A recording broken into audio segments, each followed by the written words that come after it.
single dad rescued a billionaire, then left without a word.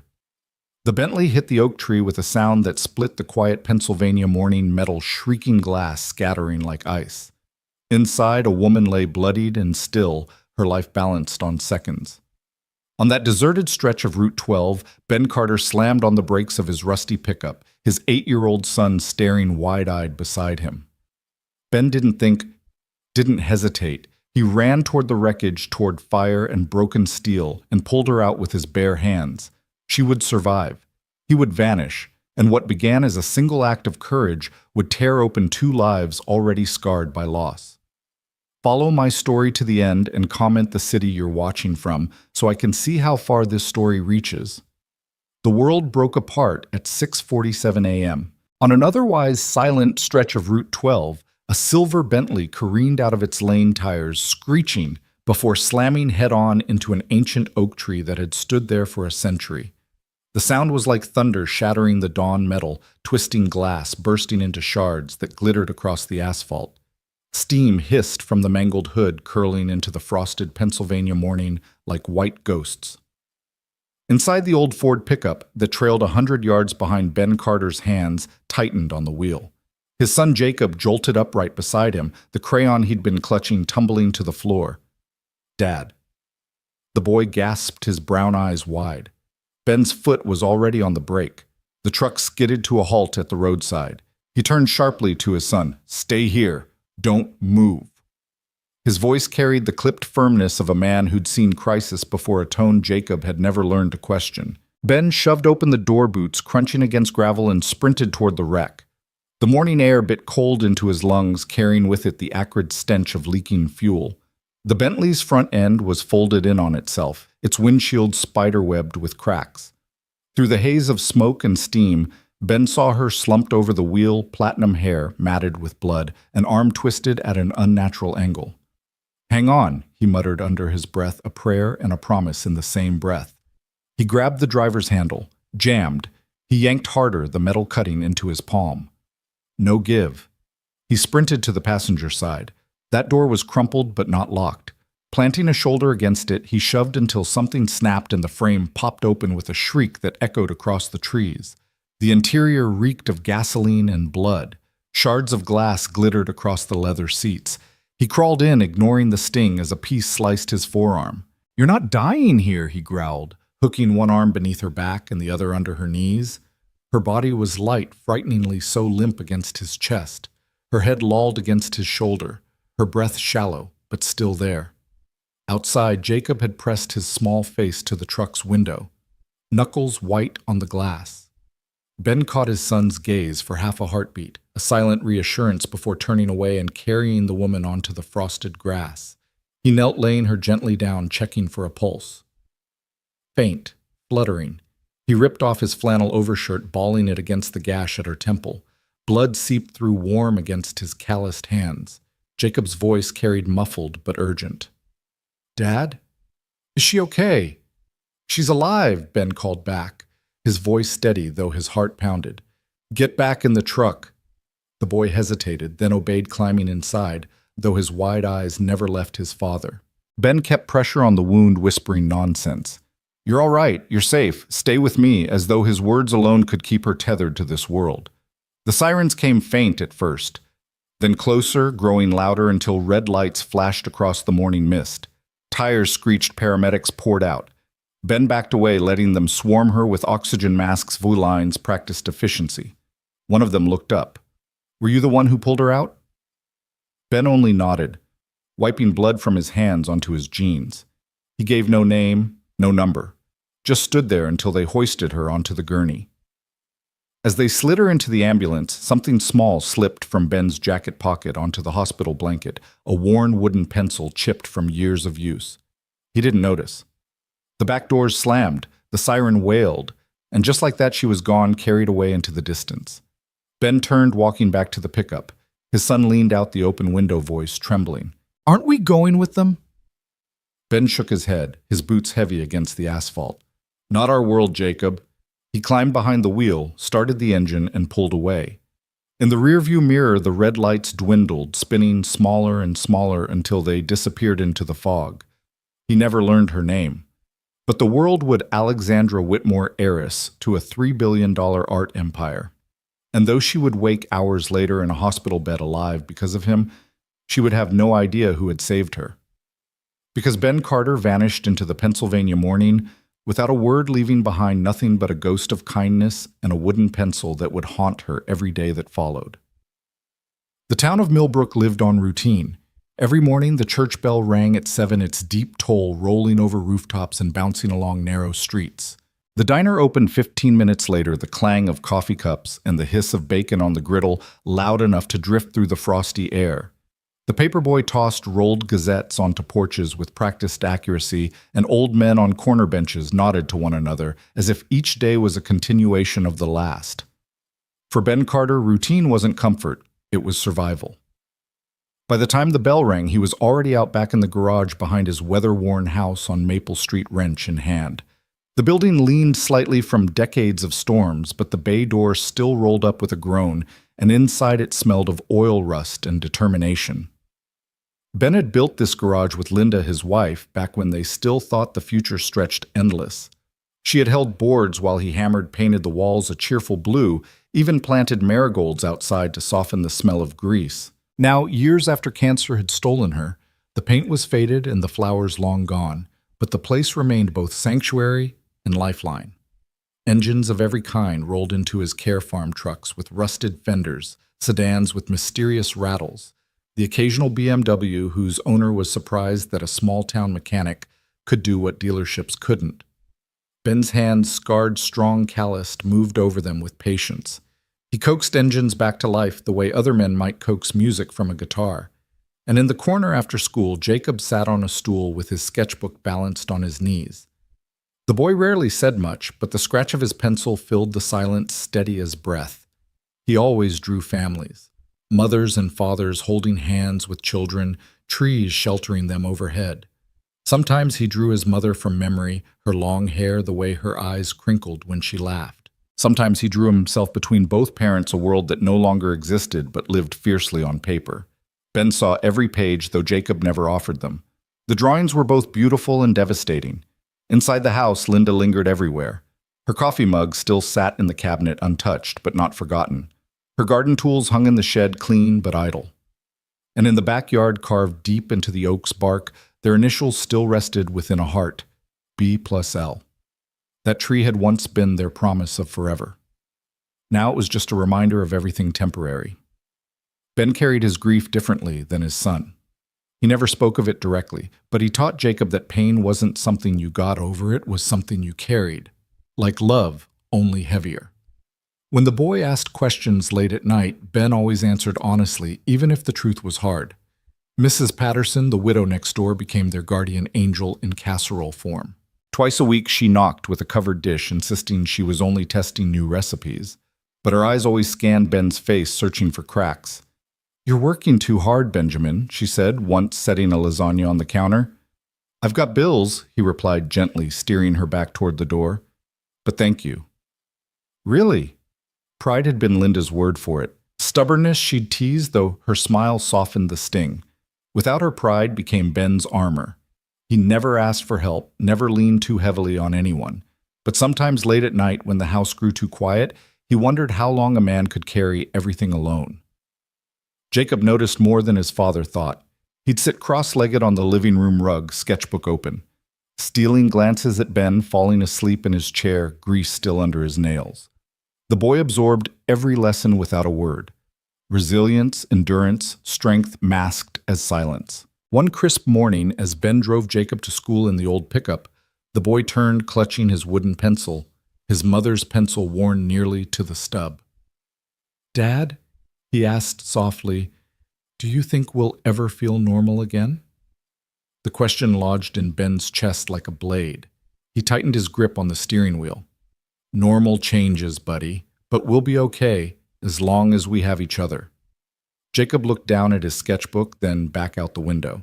He didn't argue, but his silence said more than words could. That afternoon, Ben returned to the garage, the weight of school fees looming heavy in his mind.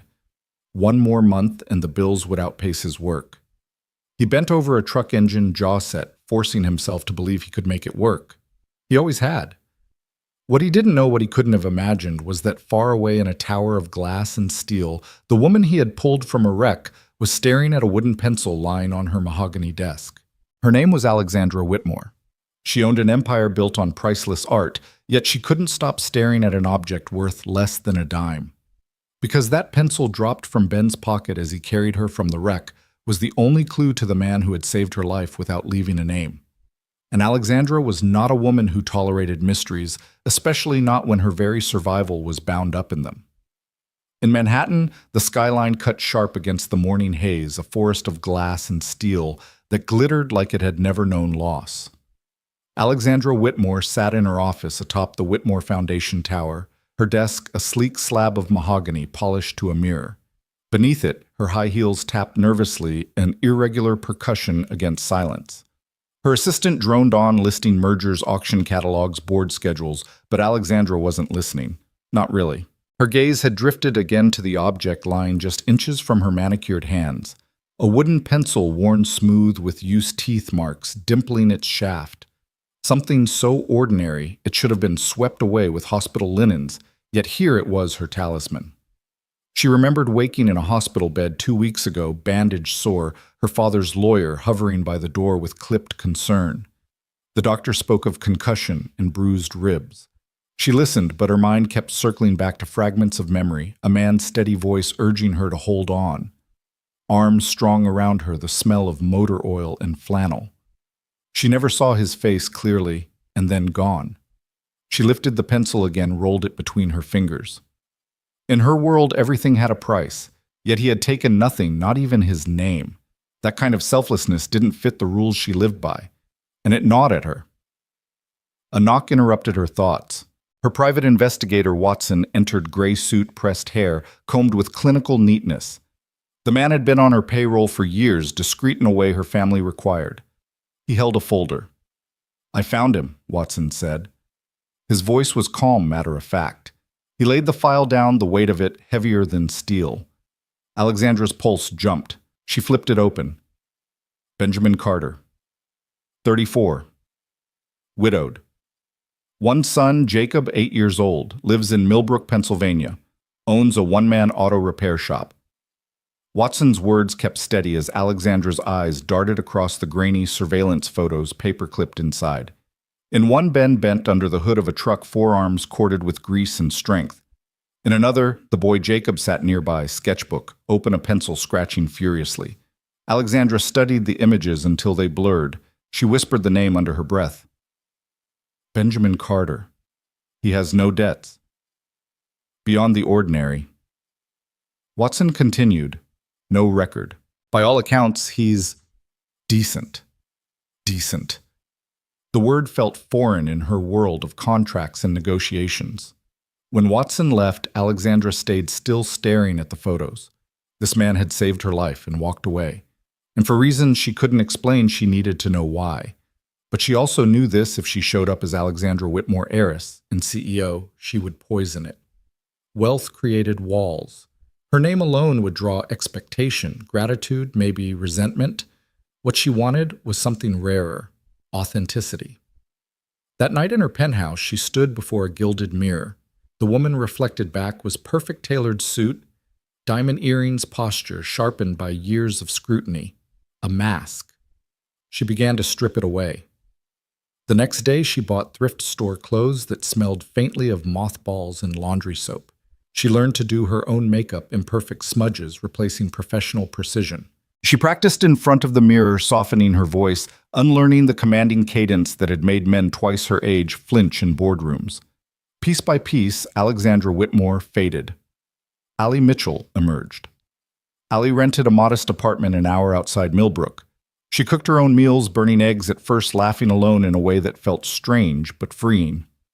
She bought a Honda Civic from a used lot, its radio preset to stations with more static than music. Each step drew her further from her empire and closer to the truth she sought. On a crisp October morning, Allie steered the Civic down Millbrook's winding back roads. Gold and scarlet leaves spun across the windshield. Her stomach twisted with nerves foreign to her. She'd negotiated billion-dollar contracts without blinking. But this driving toward a small-town garage toward a man who didn't even know her name shook her. The sign came into view: Carter Auto Repair. The garage door yawned open. Music faint from an old radio. Ben Carter was there, bent over a transmission, his back broad beneath a faded t-shirt, his hands stained with grease. Allie sat in the car for a long moment, palms damp on the steering wheel. She rehearsed the line. "My car is making a noise. Can you look at it?" Finally, she stepped out. Gravel crunched under her boots. She walked to the counter, clutching her purse tighter than necessary. Ben wiped his hands on a rag and glanced up. Their eyes met for the first time, not savior, and saved not billionaire and mechanic, but two strangers in a garage smelling of oil and autumn air. "Morning," he said, voice steady low. "Morning," Ali replied, her voice carefully casual. "I think my car's making a strange sound. Could you check it?" Ben nodded, already reaching for her keys. It might have ended there, routine professional. But then Jacob wandered in, sketchbook in hand. Ali's gaze softened, and without thinking, she knelt. "What are you drawing?" she asked. The boy's face lit like sunrise, and for Ben Carter, who had convinced himself miracles no longer existed, something shifted, quiet, dangerous, and undeniable. The Honda's hood clanged shut, and the sound bounced around the cinder-block walls like a cue that life could be simple again. Ben wiped his hands on a red shop rag until the grease left dark galaxies across the cotton. He straightened, rolled his shoulders, and met the stranger's no, the customer's eyes. "Loose belt," he said. 20 minutes. $37. Ali blinked. 37? Ben almost smiled. Folks from out of town reacted that way sometimes, like honesty was an unexpected item in the bagging area. "Parts and labor," he added, reaching for the old carbon copy pad on the counter. "I can print a receipt if you want it for your records." "Please," she said, as if the word tasted new. She fished in her purse and pulled out crisp 20s, so fresh they still remembered rubber bands. Jacob drifted closer, sketchbook hugged to his chest like a favorite toy. He wasn't a boy who interrupted adults, but he hovered near Ali's elbow, peeking up with the cautious brightness of a kid deciding whether a person was safe. Ali lowered herself to his height without thinking, resting on the toes of her thrift store boots. "What are you drawing today?" she asked. Jacob's chin dipped shy but eager. He flipped to a page. A tree spread its branches across the paper-thick trunk carved with a faint heart. Two initials, B+L, hid in the bark. Light fell through the leaves in pencil strokes so delicate they felt like breath. "This is beautiful," Ali said softly. She pointed with the gentleness of someone handling museum glass. "See how your lines go one direction? If you cross-hatch small strokes at an angle, you'll get shadow that feels like it's wrapping around the bark. Try here." She angled her pencil, demonstrating tiny strokes that built depth. Jacob copied her, the world narrowing to graphite and grain. "Like this, exactly like that." She looked up at Ben, a flicker in her eyes as though she wanted to ask permission to praise his child. "He has a real eye, Mr. Carter." "Ben," he corrected slower than he meant to. "You can call me Ben." "Ali," she said. And the name landed between them like a stone skipping across water. 1, 2, 3, ripples and gone. She slid the money across the counter and tucked the receipt into her purse as though she were collecting proof that people like him existed. The afternoon light slanted through the garage door, dust turning into glitter in the beam. The radio crackled out an oldies station where the DJ sounded like a cousin. A space heater hummed near the wall, fighting a losing battle against the October air. Ordinary life filled in around them, modest and complete. "Need anything else?" Ben asked. "No." She hesitated, then glanced at Jacob's notebook again. "Actually, is there a place in town that sells sketching paper? Good paper?" Ben shook his head. "You'll find printer paper and spiral notebooks. For the good stuff, folks drive to Reading." He saw the flicker of something in her face, surprise, maybe that a place could run just fine without specialty stores on every corner. "We make do," he added. She smiled not in pity, but in respect. Making do looks like a kind of art. Her Civic rattled freshly quiet now and rolled away down the gravel. Jacob watched from the bay like a kid watches the last float pass at a parade. Ben pretended not to notice. "Wash up, champ," he said, tipping his head toward the utility sink. "We'll close early today. Can we drive to Reading sometime?" Jacob asked as he scrubbed his hands, dark swirls clouding the water. "For paper, we'll see," Ben said, which was the kindest form of money's tight he knew how to give. Ali came back 3 days later. "There's a noise," she said, sheepish. "A new one. Describe it," Ben said, already leaning across the counter to listen to the engine, even though he didn't need to. He could tell a Honda's problem by the way the hood shook, the way the whole chassis breathed. Like a chirp. Maybe. She winced at her own vagueness.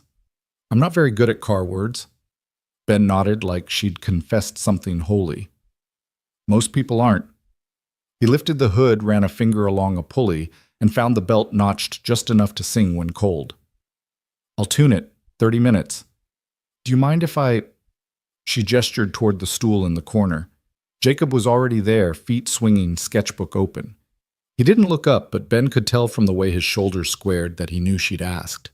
"Suit yourself," he said, and the words sounded gruff only because he couldn't figure out how to make them warm. They fell into a rhythm that felt like a song they'd all known in different lives. Ben worked the delicate concentration of repair, wiping his face clean of worry. Ali sat with Jacob, teaching him how to see shadows in daylight, how to let light sit on top of lines like sugar on fruit. Every so often, Ben would glance over and catch them both bent over the same page. 2 heads, one small one, framed in platinum hair almost touching. "You move like you've done this before," he said once, nodding toward her hand on the page. His tone tried for casual and landed a notch below curious. "I love art," she said, and something in her voice tightened the way a chord tightens before a difficult note. "I mean, I used to help with a community program." She kept her eyes on the paper as if the truth might hide in the grain. "Not recently." Ben let the subject drift like sawdust. He'd learned the hard way that some stories arrive when they're ready, and no sooner. When he finished the tune-up, he wrote the total on the receipt pad and tore off the top sheet. "No charge today," he said, holding it out to her. Ali blinked. "Why not?" It was nothing, more noise than issue. He shrugged. "Anyway, I already learned something about cross-hatching." Her laugh came out before she could stop it. For a heartbeat, the practiced composure slipped, and the person underneath, unguarded, surprised, looked back at him. "Then I owe you a lesson next time," she said. It hung there, a question wrapped as a promise. She paid anyway, sliding a single 10 across the counter with a small defiance he couldn't name. As she left, she touched the doorframe with her fingertips, a superstitious tap like she was blessing the place. When the Civic pulled away, Jacob turned to his dad with the kind of open hope kids don't bother disguising. "She's nice," he said. "She is Ben allowed. Do you think she'll come back?" Ben distracted himself with the wrench. "Cars do." "What cars do?" he said, which was the kind of answer you give a boy when you can't admit you're wondering the same thing. She did come back.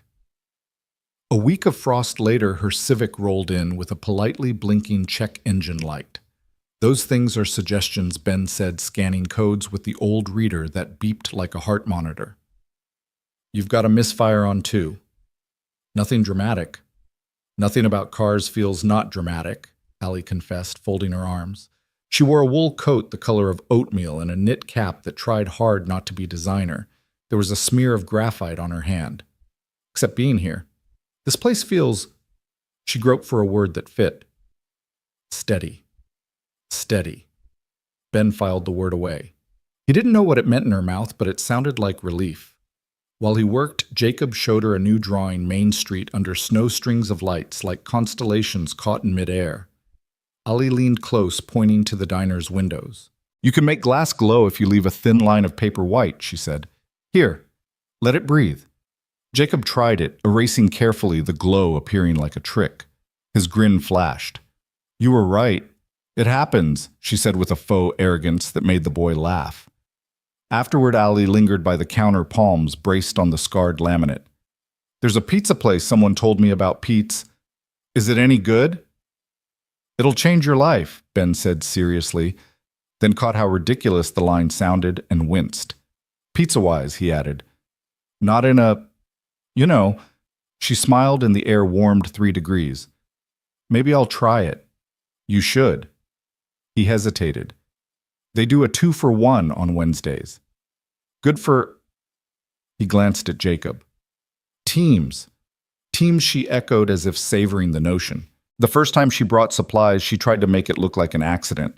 I bought the wrong paper, she said, setting a pad of cold press on the counter, as carelessly as someone drops pennies. If nobody wants it, I'll just... Jacob's hands were already on it. This is the good kind. It is, she said lightly. To Ben, she added, I found a small art shop near my place. They had a sale. Ben's eyes flicked from the paper to her face. We'll pay you back. No need, it's a sample. She offered the half-lie with a look that asked him not to kill it. He wrestled with his instinct. Pride kept the lights on almost as reliably as customers did, but the way Jacob cradled the pad like it was a door to somewhere it softened him. Thank you, he said, each syllable measured. We'll put it to use. They did. The next hour turned the corner of the garage into a quiet studio. Allie tore a sheet with a practiced hand, taught Jacob how to tape the borders so the page dried crisp. She showed him how a kneaded eraser could pull highlights from shadow like a sunrise. Grease and graphite shared the same air without argument. Near closing, Mrs. Patterson appeared with a casserole as she did twice a week. She peered over Ben's shoulder into the garage. Her gray hair was teased into the same small cloud it had been for a decade, and her curiosity arrived 5 seconds before her voice. Well now, she said, eyes landing on Allie. We've got company. Mrs. Patterson, this is Allie, Ben said. She's a customer. Of course she is, Mrs. Patterson replied, which in small-town dialect meant, I'll have questions later. She handed the casserole to Ben, then leaned toward Jacob's page. My goodness, that looks like our clock tower. It is, Jacob said, glowing. Mrs. Patterson patted his shoulder. Your mama would be proud. She meant it kindly, and the sentence hung a beat too long in the suddenly tender air. Ben cleared his throat. Thank you, he said to both women at once. When Allie left that evening, she paused on the gravel and looked back at the open bay door. See you, Jacob, she called. Keep the light in the glass. I will, he shouted, waving with the enthusiasm of a boy who had remembered how. Ben watched from the threshold, arms folded. The fading sun made everything look like it mattered. He didn't like how much he'd come to look forward to the sound of tires on his gravel. Under his breath to the empty parking pad, he said, Don't make a habit of needing things, Carter.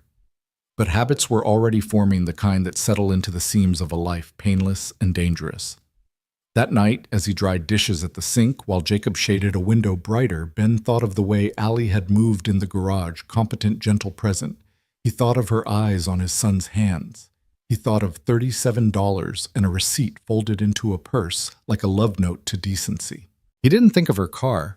He thought of the person who kept bringing it back, and that made him uneasy in a way he didn't know how to fix. The first snow of the season drifted over the garage like a secret, slow and silent, until it became a fact. By morning, Ben had shoveled the path twice, leaving neat trenches through the powder. Jacob's boots left small moons in the whiteness, tracking to the school bus stop and back. The world smelled of salt and exhaust and pine. The Civic returned that afternoon, its tires crunching through the snowbanks, like someone apologizing with each step. Allie climbed out in a coat of pale gray wool snowflakes clinging to the edges of her hair. She looked less like a customer and more like she belonged in a painting, something about her posture, about how she cupped her hands to her mouth for warmth, then laughed at the fog of her own breath. Engine's fine, she said, before Ben could ask. But the heater, it takes forever. Jacob shouldn't have to freeze while I warm it up. Ben lifted an eyebrow. You could have called a regular shop in the city. Her smile was small, defensive, but honest. I wanted to come here. Jacob abandoned his pencil sharpener and beamed. I can show you my new drawing. He pulled open his sketchbook, revealing Main Street strung with holiday lights. Snow piled on the roof. Allie bent down, resting on her heels in the snow. You drew this from memory, uh-huh. Dad says memory's a good teacher. Your dad's right. She tapped the corner of the page. But you see how the lights don't shine unless you shade the dark behind them. Contrast is what makes them glow. She showed him her glove, clumsy but steady. Ben busied himself with the heater core, but his ears worked fine. He liked the way she spoke to Jacob, not down to him, but across, as if the boy were already an artist, already someone worth listening to. Needs a new blower motor, Ben said after a while. Not hard, just time. Do it, she said without hesitation. It'll cost. Do it, she repeated, and her tone left no space for pride's protest. He nodded, swallowed the instinct to argue. She stepped back, brushing snow from her coat, and drifted near the space heater. The garage was warmer than outside, but not by much. She hugged her arms. You get used to the cold, she asked. Never Ben admitted. You just make peace with it. Something in her eyes softened. That sounds like more than weather. He looked away, tightening a bolt until the socket squealed. He didn't want to answer questions that weren't really about cars. The repair stretched into the evening, and when it was done, Ben wrote the number on the pad. He hesitated before handing it to her. She read it, nodded, and paid without blinking. Then she surprised him. Can I buy you both dinner? He blinked. Dinner? There's a diner down the street. I passed it on my way in. Seems cozy. I owe Jacob a reward for his art lesson. Jacob looked at his father's eyes, pleading in a way no child could disguise. Ben's instinct was to refuse. Pride again, that old watchdog. But he saw the hunger in Jacob's eyes, not for food, but for company. He sighed. All right, but we pay for our plates. Ali smiled. Deal. The diner buzzed with neon and the smell of fried onions. Vinyl booths lined the windows, and the jukebox in the corner played a scratchy Elvis song. Locals nodded to Ben as he entered, the kind of nods that said, "We know you." They noticed Ali too, eyes sliding over her coat, her posture, her quiet grace. Curiosity hummed but didn't touch her. They slid into a booth. Jacob ordered pancakes because pancakes at night are a child's rebellion, and Ali followed his lead with pie. Ben chose coffee as anchor. This place feels like a movie set, Ali murmured, eyes roaming over the waitress with teased hair, the cook flipping burgers behind the counter. It's just Pete's, Ben said. Just Pete's, she repeated as though the words meant more than he allowed. Jacob poured syrup with too much freedom, and Ali laughed, steadying the plate. You'll have a sugar storm later, she teased. Worth it. Jacob grinned. The plates clattered, the chatter rose, and for a moment Ben let himself believe this was normal. Two parents and a boy in a booth sharing nothing fancy but everything whole. When the check came, Ali slid it across before Ben's hand could move. I invited, she said. Don't fight me. He met her eyes, ready to argue. But something there, a mix of gratitude and insistence, stilled him. He let it go just this once. On the way back, snow fell harder. The street lamps cast cones of light that caught each flake. The Civic purred with its new heater. Warm air fogging the windshield. Jacob fell asleep in the back sketchbook open on his lap. At a stoplight, Ali glanced at Ben. You're not what I expected. What did you expect? She hesitated. Someone rougher, angrier. You work hard, you've lost things. Most people in your position carry it like armor. Ben's jaw tightened. And you think I don't? No, she said softly. I think you carry it differently, like you don't want your boy to feel it. The light turned green and he didn't answer, but her words lingered all the way back to the garage where she dropped them off. Thank you, she said as Jacob stirred awake. For the repair, for everything. Ben nodded, hands shoved in his jacket. He watched her car vanish into the snow, taillights bleeding red against the white. Inside, Jacob yawned. Dad, he mumbled. Do you think she'll come back again? Ben didn't answer right away. He set the casserole dish from Mrs. Patterson on the counter, stared at the steam rising when he lifted the foil. Finally, he said, Cars always need something. But deep down, he knew it wasn't the car bringing her back. The days shortened December, pressing its long nights against the little town. Holiday lights bloomed across porches, their glow spilling over snowdrifts like melted jewels. At Carter Auto, the radio hummed Christmas songs from another era, scratchy but warm, while Ben replaced brake pads and rotated tires. It was the season where loneliness carved deepest. For years, Ben had gotten through by working late, keeping his mind buried in engines. But this year felt different. Maybe it was because Jacob hummed louder when Ali visited, or because Ben found himself watching the road more often, waiting for her Civic to appear. She came again just as twilight painted the street lavender. This time it wasn't the car at all. She carried a box wrapped in brown paper steam, escaping faintly from the edges. "Peace offering," she said, stepping inside the garage. "Homemade chili." "Don't laugh. I had help from a cookbook." Jacob cheered as if Santa had just landed. He tugged her toward the tiny kitchen corner, already setting out bowls. Ben leaned against the workbench, arms crossed. "You don't have to keep bringing things." Ali tilted her head. "Maybe I like cooking for someone who actually eats it." He smirked despite himself. "You sure it's edible?" "Try me." The three of them sat around the battered table, the chili surprisingly rich with spice. Jacob declared it the best he'd ever tasted, though he said that about most hot meals. Ben ate slower, savoring not just the food, but the sound of laughter bouncing against the garage walls. It had been a long time since those walls heard joy. When Jacob excused himself to wash his hands, Ali glanced at Ben. "I have a confession," she said. He raised a brow. "That you bribed us with chili." She smiled faintly. "That I'm not just some drifter. I've done well. Very well, actually. But I didn't want to lead with that. I wanted to know what it felt like to just be, without the weight of a last name or expectations." Ben studied her spoon, paused. "So what are you running from husband, family?" Her gaze dropped to the table. "Expectations," she repeated softly. "Maybe a little bit of myself." There was a silence heavy with things unsaid. Ben could feel the truth straining beneath her words, but he didn't push. Not yet. Later, while Jacob sketched at the counter, Ali helped Ben hang a string of Christmas lights across the garage doorway. They stretched the wire together, her fingers brushing his as she steadied the ladder. It was nothing to touch a laugh when the bulb refused to glow, but for Ben, it felt like stepping into dangerous territory.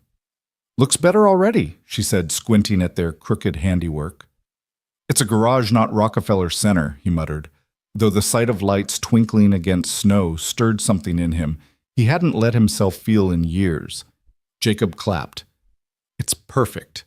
And maybe for one fleeting second, it was. A week later, Ali showed up again, this time at Jacob's school art fair. She slipped into the cafeteria-turned-gallery wearing a simple scarf, not the kind of woman you'd expect to see among PTA chatter and finger-painted snowmen. Jacob spotted her instantly. "Ali," he shouted, waving his sketchbook like a flag. He dragged her toward his display charcoal drawings of cars, streets, and one that stopped her cold an image of 3 figures at a diner booth. "That's us," Jacob said proudly. "I drew from memory." Ali's throat tightened. She crouched to meet his eyes. "You drew us as a family." Jacob shrugged, almost shy now. It felt right. From across the room, Ben watched. Parents nodded to him, offering the polite half-smiles small towns kept ready. But his eyes stayed fixed on Ali, kneeling beside his boy, as if she belonged there. Later on the walk home, snow falling thick and soundless, Ali tucked her scarf tighter. "Jacob's incredible. He doesn't just draw objects, he draws heart." Ben nodded. "It's all him, not me." She stopped. "You sell yourself short. You've given him stability, warmth. Do you know how rare that is?" The words hit harder than he expected. He looked away, jaw working. "I just do what I can." They reached the garage, and for a moment, neither moved. The night pressed in the Christmas lights, throwing soft halos on their faces. Ali's voice dropped. "You don't know how much you've already given me, too." The air between them shifted, charged. Ben felt his defenses straining, ready to snap. But Jacob's voice from inside cut through, calling for help with hot chocolate. Ben exhaled. "Come in. He'll be disappointed if you don't." She smiled, stepping past him into the warmth. That night, as Jacob drifted to sleep on the couch, Ali lingered by the door. Her coat was buttoned, but her eyes lingered too long on Ben's. "Good night," she whispered. "Night." His voice was rougher than usual. When the door clicked shut, Ben stood still, hands clenched. He hadn't asked for this. He hadn't wanted it. But it was here anyway, unfolding in snow and silence, and for the first time in years he wondered if maybe, just maybe, his heart could thaw. The holidays crept closer, and with them, the garage seemed to pulse with more life than usual. Customers hurried in with frostbitten complaints, batteries that died, and the cold tires that spun helpless on ice. Ben worked long hours, grease staining his hands, but there was a rhythm to it, steady and grounding. What threw off that rhythm wasn't a broken axle or a rusted muffler. It was the sight of Allie pulling up again, not in the Civic this time, but in a black SUV that looked far newer than anything she'd ever mentioned. It idled smoothly in the snow headlights, cutting white arcs through the dusk. Ben's chest tightened. The SUV didn't fit her drifter story. Jacob ran out before Ben could say anything, sliding on the icy patch in his hurry. Allie. She knelt, catching him mid-stumble. Her scarf was crimson tonight, vivid against the snow. Careful, artist. You'll break your drawing hand. Jacob laughed, and the sound was so pure it washed away Ben's unease for a moment. Inside, she set down 2 paper bags, Christmas cookies, and a turkey. I wasn't sure if you'd cooked yet. Ben eyed the bags. You didn't have to. I wanted to, she said simply. Her gaze flicked over Jacob, decorating a cardboard tree cutout, then back to Ben. Besides, holidays shouldn't be survived. They should be shared. The words stirred something bittersweet in him. For years, holidays had been about making do, boxed dinners, small gifts, the two of them pretending that was enough. He never complained, not in front of Jacob, but hearing her say it aloud reminded him of all that was missing. Still, pride itched. We manage. Allie's smile didn't falter. I know. That's why you deserve more. Dinner that night stretched longer than usual. Jacob set the table with unmatched plates humming carols. The turkey roasted in Ben's old oven filled the garage with a warmth that went beyond heat. They ate until Jacob leaned back, groaning. Best Christmas ever, he declared, maple brown eyes drooping. Ben chuckled, carrying him to bed. By the time he returned, Allie was clearing plates, sleeves rolled up. You don't have to do that, Ben said. She glanced up, soap suds dripping from her hands. What makes you think I don't want to? The simple honesty of it unmoored him. He leaned on the counter, watching her hands work, listening to the faint crackle of the radio. For a moment, it felt like a life he might have had if things had turned out differently. When the last dish was stacked, Allie dried her hands. Ben, may I ask something? He braced himself. Depends. Why do you always look like you're waiting for the ground to give way? The question cut through him. He looked away, jaw tight. Because it has before. Silence. Then her voice softer. And yet you keep standing. He didn't answer. Couldn't. She stepped closer, her eyes searching his. Let someone stand with you. The words rattled his defenses. He felt the urge to tell her everything, the long nights, the debts, the fear that one wrong turn would cost Jacob everything. But vulnerability was a door he hadn't opened in years. So instead he muttered, It's late. Roads'll ice up. Her expression flickered, hurt maybe, but she masked it quickly. Good night, Ben. She left, and the garage felt colder without her. The next day brought confirmation of what Ben had suspected. A customer in town mentioned seeing Allie at the big bank in the city, seated at the head of a boardroom table. She's someone important, the man said. Saw her picture in the paper once, CEO of something. Ben's gut twisted. He remembered the SUV, the quiet authority in her voice, the way she paid without blinking. He replayed every conversation, every smile. Was she laughing at him, testing him? When her Civic pulled up again that evening, back to her disguise, humble and unassuming, Ben wiped his hands on a rag and forced steel into his voice. What game are you playing, Ali? She blinked, genuinely startled. What? Don't lie to me. People talk. You're not just some woman with car trouble. You're more. For a moment, silence stretched between them, heavy as snow on branches. Then she exhaled, shoulders sagging. You're right, she said quietly. I'm not who I pretended to be. Jacob appeared from the corner, eyes wide.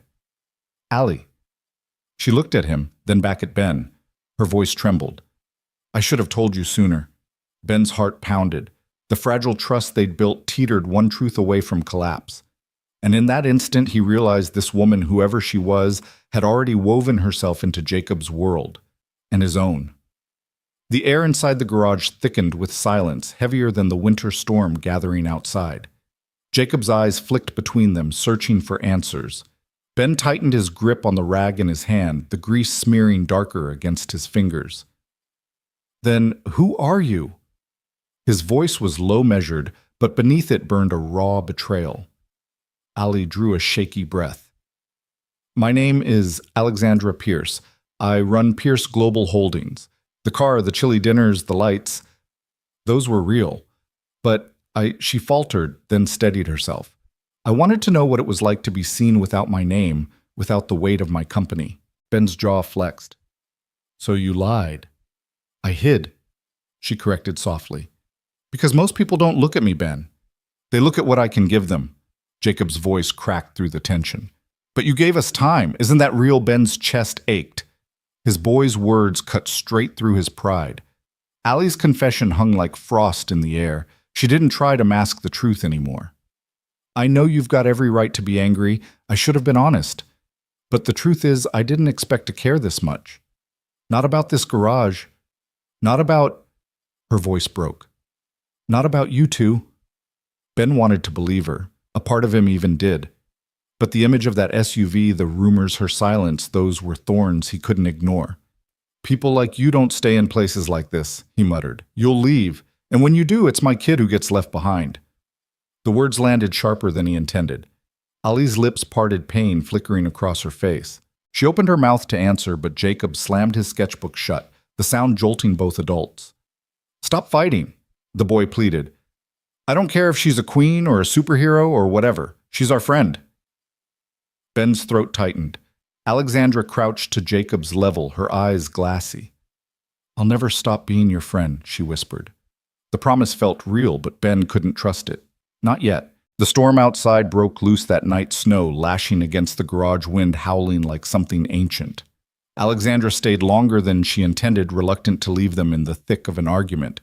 By the dim light of the garage heater, she watched Ben work in silence, his shoulders rigid, every movement precise.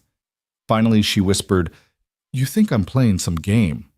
But do you really believe I'd spend nights here cooking, laughing, helping Jacob with his drawings, if it wasn't real?" Ben didn't look up. "I've seen enough people walk away when things got hard. Doesn't matter what they promised." Her chest tightened. She wanted to reach for him, shake him, make him see. But instead, she stood wrapping her scarf. "I'll go, but I'll be back tomorrow. For Jacob." She left the door closing softly behind her. The next morning, the storm had dumped 2 feet of snow across town. The world glittered white and brittle power lines sagging with ice. Ben bundled Jacob in extra sweaters, ready to trudge to the store for milk when headlights cut through the drifts. Alexandra's SUV again plowing through snow like it was nothing. She stepped out, cheeks pink from the cold arms loaded with groceries. "You're insane," Ben muttered as she stomped inside. Maybe she shot back, breathless. "But I'm also practical. You needed supplies." Jacob cheered already, tearing into a bag of marshmallows. The boy's laughter melted the frost between them faster than any heater could. For a moment, Ben allowed himself to watch her hair damp from snow scarf, tugged loose, smiling despite the weight of unspoken things. Maybe she wasn't lying about all of it. Maybe some part of Alexandra Pierce Billionaire belonged right here in a snow-covered garage with 2 people who had nothing to offer but honesty. That evening, Jacob set up a makeshift movie night, old DVDs, playing on a scratched-up TV. Alexandra curled into the couch beside him, sharing popcorn from a mixing bowl. Ben sat apart at the workbench, tools spread out but untouched. He should have been fixing the alternator in front of him. Instead, he watched them, his son leaning against her shoulder, her hand brushing Jacob's hair absent-mindedly. It was domestic, dangerous, because it felt too right. When the credits rolled and Jacob finally nodded off, Alexandra rose, carefully covering him with a blanket. She turned to Ben, her voice soft. "I know I hurt your trust. I can't undo that. But I'll prove to you this isn't a game. I'll keep showing up." Ben's defenses wavered, but habit kept them high. "Words are easy." Her gaze didn't flinch. "Then I'll show you with actions." And for the first time, Ben found himself wondering if maybe, just maybe, she meant it. Snowplows carved thin paths through town the next morning, their yellow lights flashing against white drifts. The world outside looked frozen, but inside the garage the heater hummed steady, and for once Ben felt something like calm. He brewed coffee in the dented percolator while Jacob snored softly under his blanket fort in the corner. The calm didn't last. At 8:30, headlights flared outside. Not the SUV, not the Civic this time, a sleek black sedan purred up the drive, so out of place it made Ben's stomach sink. Two men in long coats stepped out, polished shoes, crunching snow. They carried themselves with the kind of confidence that said they didn't bother asking permission anywhere. Alexandra climbed out of the back seat. She wasn't dressed in scarves and sweaters this time. She wore a tailored coat, her posture straight, her eyes sharp. In the cold dawn light, she looked every inch the billionaire people whispered about. Ben felt the truth slam down like a hammer. Then she greeted, her voice softer than her appearance. "May I come in?" The men in coats hovered, but she waved them off, striding toward the garage like she'd done it 100 times. Jacob stirred awake, blinking at her. "Ali." Her gaze softened. "Hey, champ." She crouched, brushing snow from her coat before she touched his shoulder. "I had a meeting in the city, but I needed to see you." Jacob lit up. "You came back." Ben's chest tightened. Of course she came back. But the sight of her flanked by suits stepping out of a chauffeured sedan shattered the fragile illusion they'd been living. He set his coffee down harder than he meant to. "So this is it. The truth." Alexandra straightened her eyes on him now. "Yes. I'm not just Ali. I'm Alexandra Pierce, and I should have told you sooner." The words stirred a storm inside him. He remembered their quiet dinners, the sound of her laugh, mixing with Jacob's, the way she washed dishes like any other guest. Was all of that just an experiment to her? "You played house," Ben said flatly. Her eyes flashed. "No. I lived honestly with you, even if I wasn't honest about my name. Every moment with you and Jacob was real." Jacob's voice broke in, worried. "Dad?" Ben crouched beside his son, steadying him. "It's okay, buddy. We're just figuring things out." But his voice cracked at the edges. Alexandra stepped closer, lowering her tone. "I didn't come here to hurt you. I came here because for once I felt like myself. No shareholders, no boardrooms. Just me. Just Ali." Ben shook his head. "You'll leave. People like you always do." Her jaw trembled. For a moment the CEO veneer cracked. "Maybe I can't promise forever.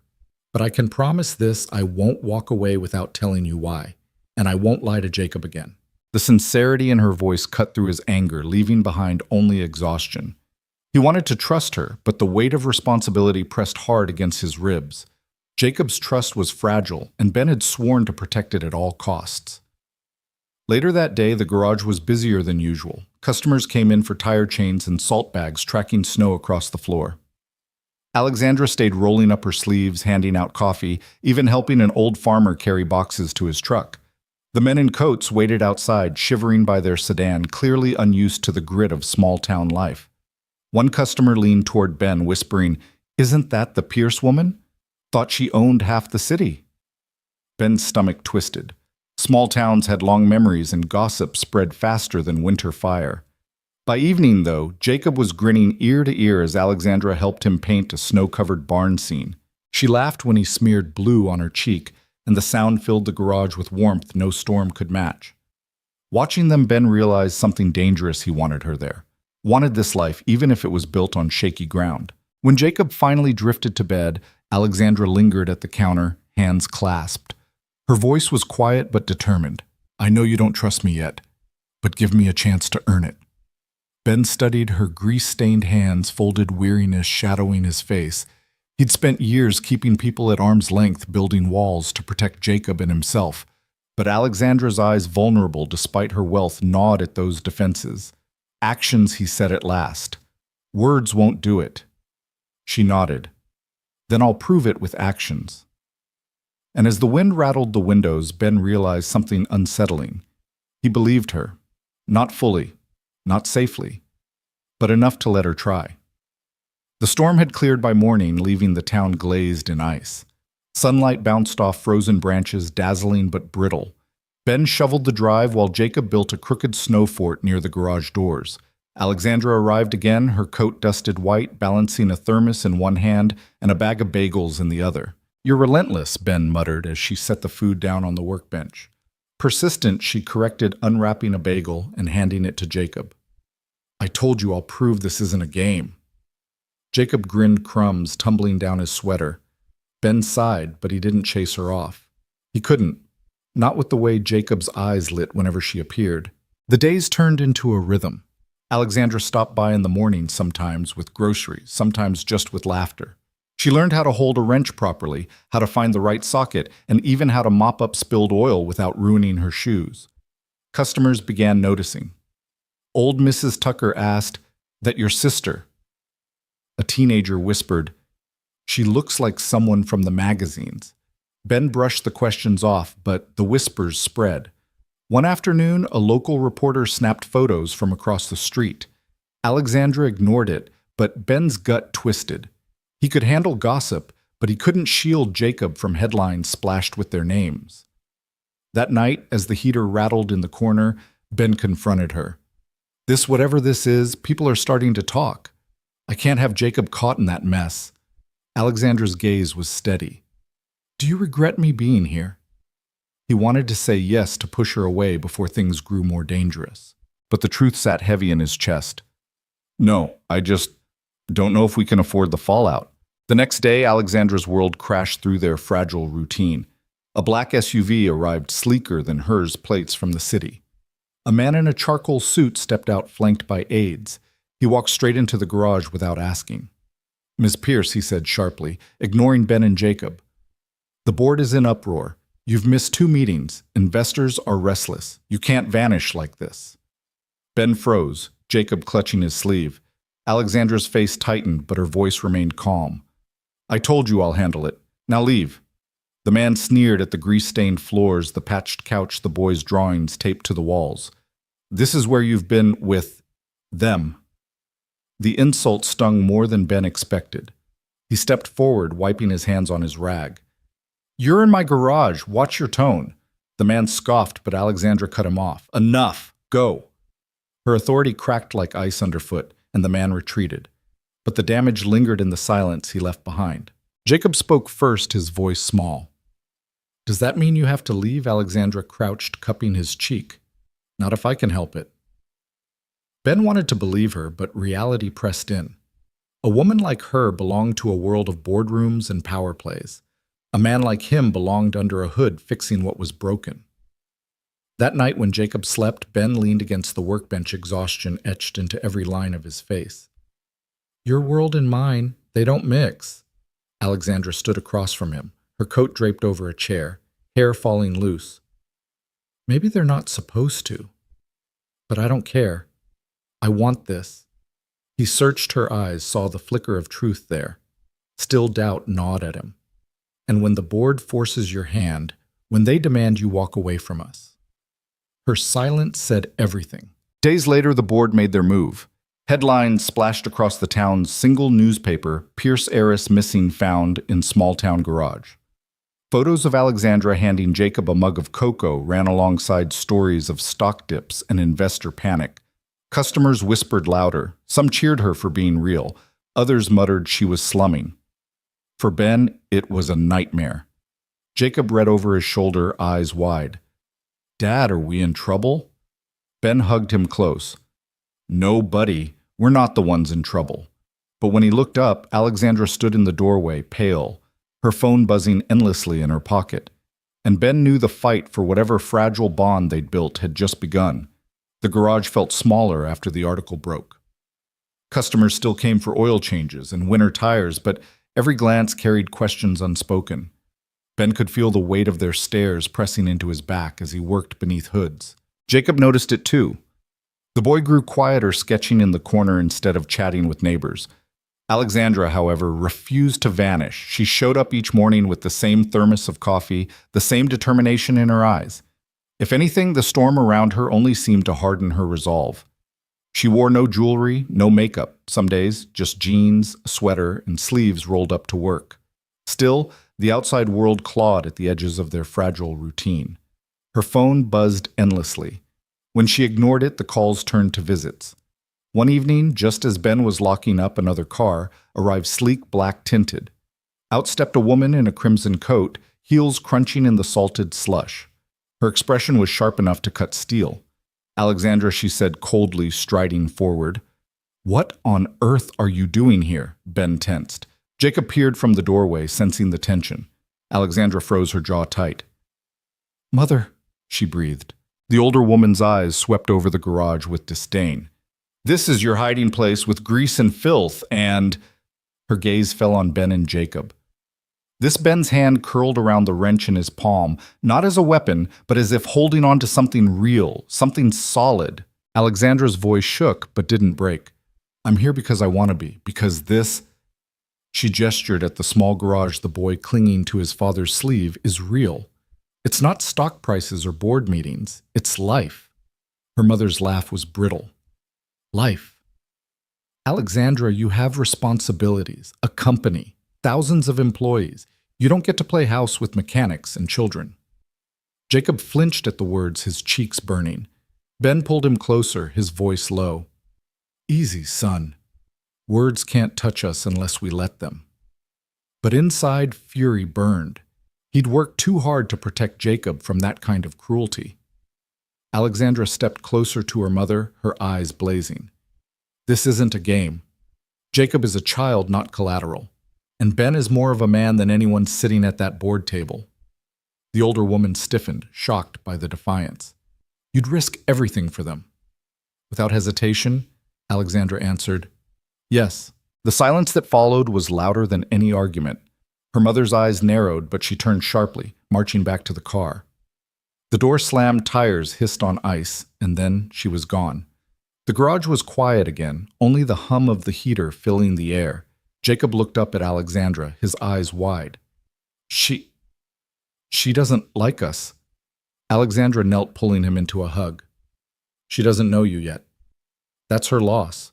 Ben watched, torn between gratitude and unease. Alexandra had chosen them, at least for now. But her mother's words echoed in his mind. You don't get to play house.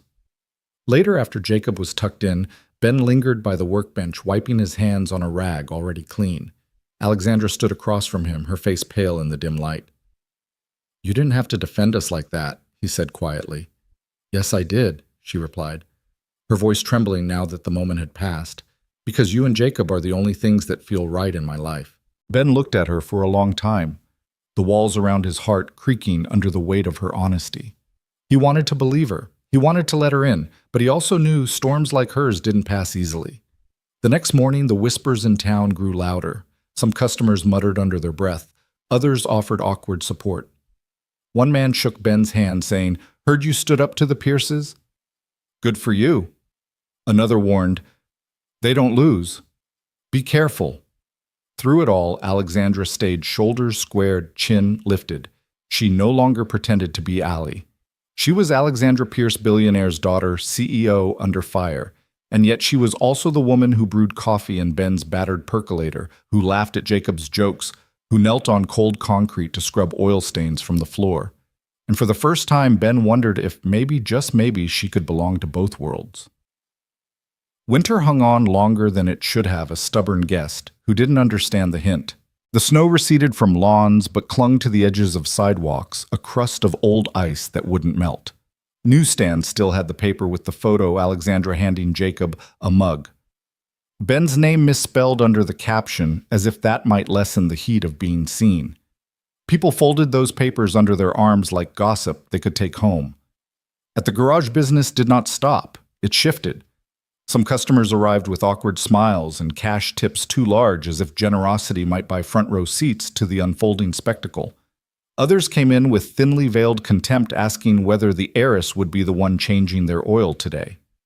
Ben learned the art of not flinching. He kept his eyes on bolts and belts, the work that had always told the truth. Jacob learned something different.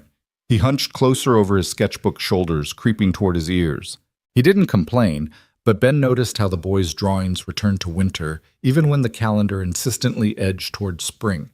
Bare trees, cold skies, a sun trying and failing to burn through gray. One afternoon, his art teacher called. Mr. Carter, could you come by after school? Jacob's fine, nothing urgent. I just think he's carrying more than he says. Ben walked to the school, hands jammed into his jacket pockets.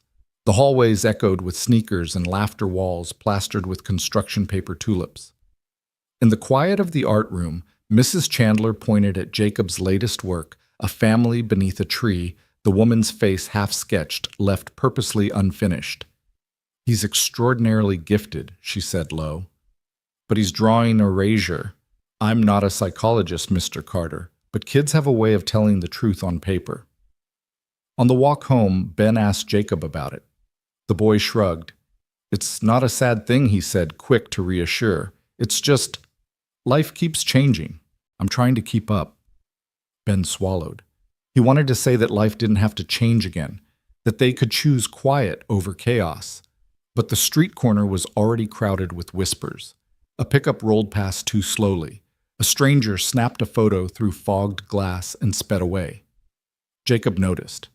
Of course he noticed. That night after Jacob fell asleep with a pencil resting in his fingers. Ben stood at the kitchen sink and stared into dark glass.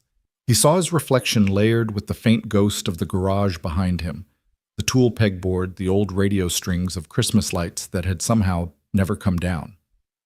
He remembered Alexandra standing where he stood now, sleeves rolled up, laughing over soapy plates.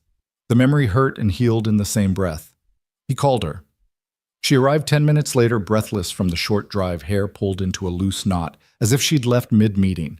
She took one look at his face and didn't ask what was wrong. She moved closer like she'd always belonged in that space and set her hand on the counter close, but not touching his.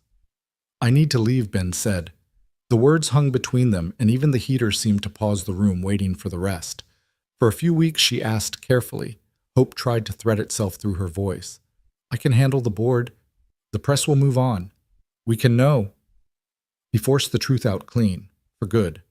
Her breath hitched. She covered it with a small nod that broke his heart more than tears would have. "Because of me.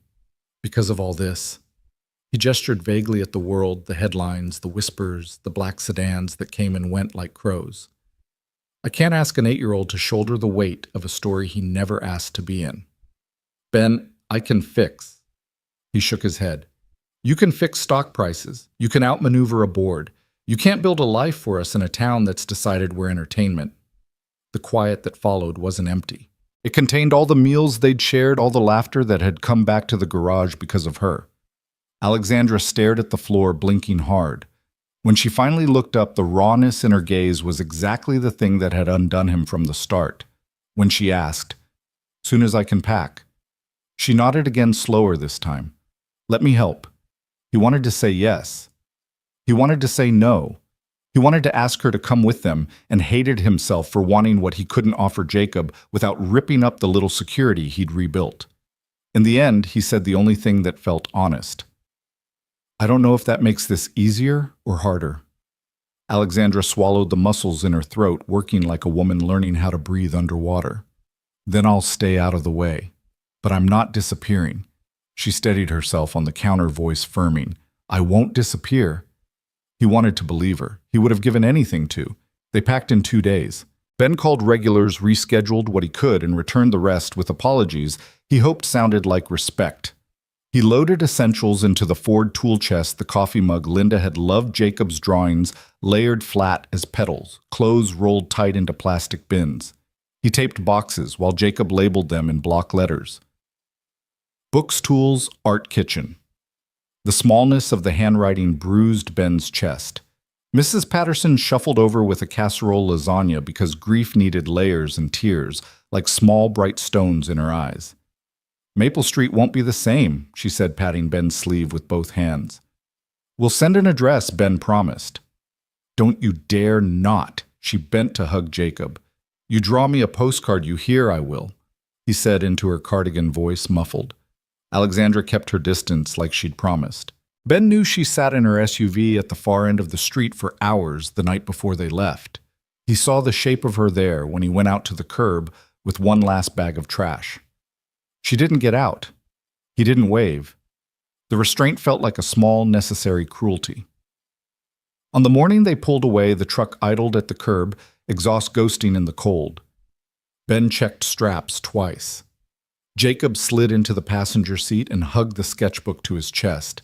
He had tucked a single pencil into the spiral, the old wooden one that had been his mother's teeth marks, worn smooth. "Ready?" Ben asked. Jacob nodded. Then unexpectedly, he said, "Can I say goodbye to her?" Ben's hands tightened on the wheel.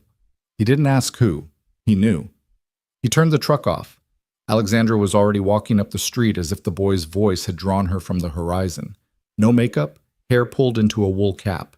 The rich woman and the small-town garage both stripped from her frame so that all that remained was a person who loved someone she had no right to claim.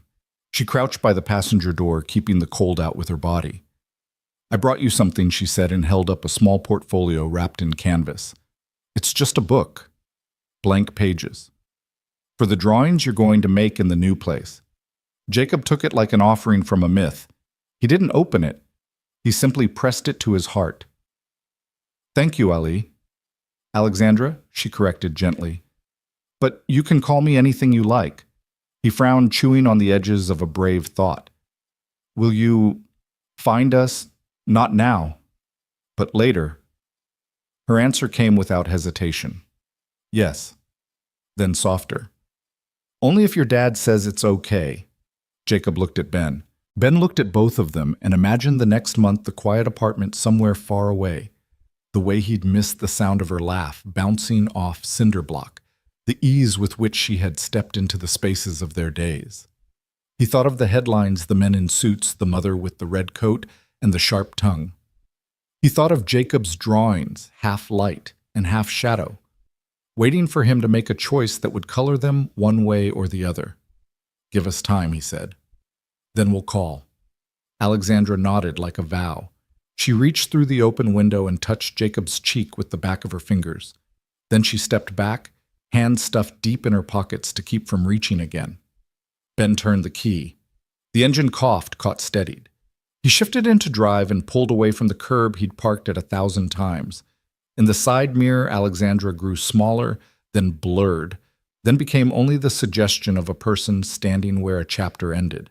They drove until the town gave way to highway, and the highway to a city that didn't know their names.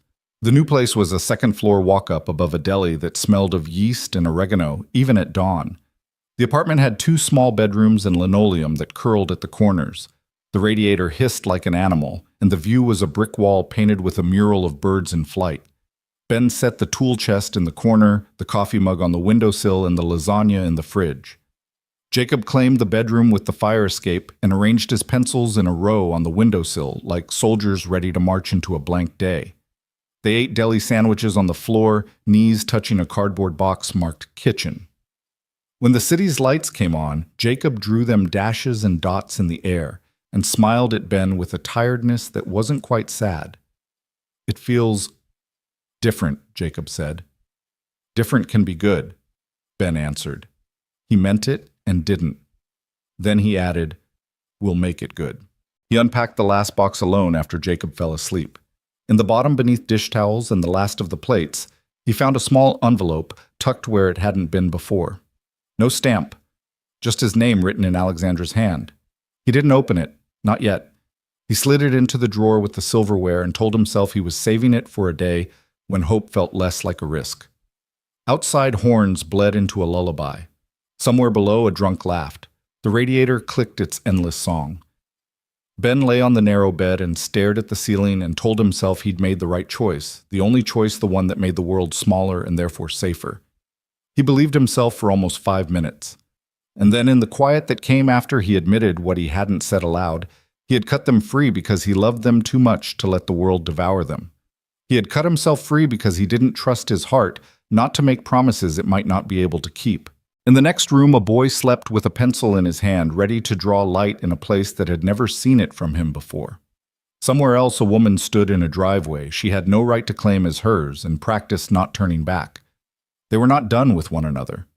The story hadn't ended. It had pulled tight like a knot tied to keep something from fraying. Morning would arrive, bills would be paid, new names would learn theirs, and somewhere just beyond the curve of what they could see, something would break again, not in a way that destroyed, but in the way that forced a heart to open.